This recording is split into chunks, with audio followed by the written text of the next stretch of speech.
I don't know about you, but there's a certain weariness, particularly on a day like today where it's cold and raining and the sun isn't out, and it has the tendency to push us down and to make it seem as if we're going to be here in this place of isolation and anxiety forever.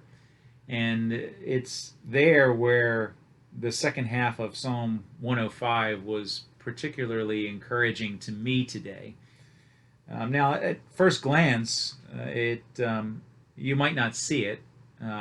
It's a recounting of the Exodus story. The psalmist is recounting the works of God in the lives of His people, and it's starting in verse 26. It begins to recount how God sent Moses into Egypt and by powerful acts delivered the people, brought them out, rescued them, and saved them. And there's the judgment upon Egypt and the plagues that were there. But in the midst of that, there is the remarkable provision for the people of Israel that you can't escape as coming from God and from God alone. In other words, this is what speaks to me today. We have this tendency to be our rescuers, to be our saviors, to be the Superman and the rescuers of other people. I can't bear that weight. Neither can you. And this is God reminding us that Moses didn't bring the people out of Israel. Aaron didn't bring the people out of Israel. The people didn't bring themselves out of Israel. God brought them out of Israel. And the psalm ends with this summary.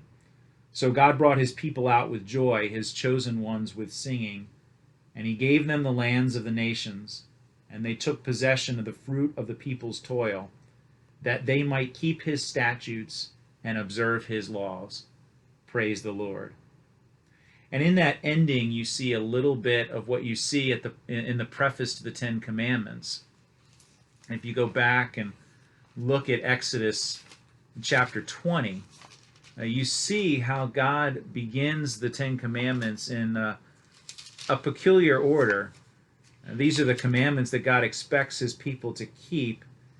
And this is how he starts. He says, verse 2, I am the Lord your God who brought you out of the land of Egypt, out of the house of slavery.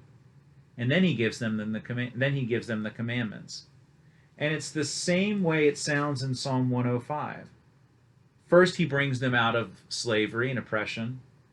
And then they are, because of that, driven out of gratitude, out of obedience, driven to keep his statutes.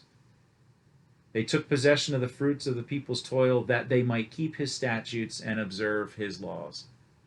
God rescues us. It has nothing to do with our strength and our power. We aren't our own rescuers, and we aren't the rescuers of anyone else.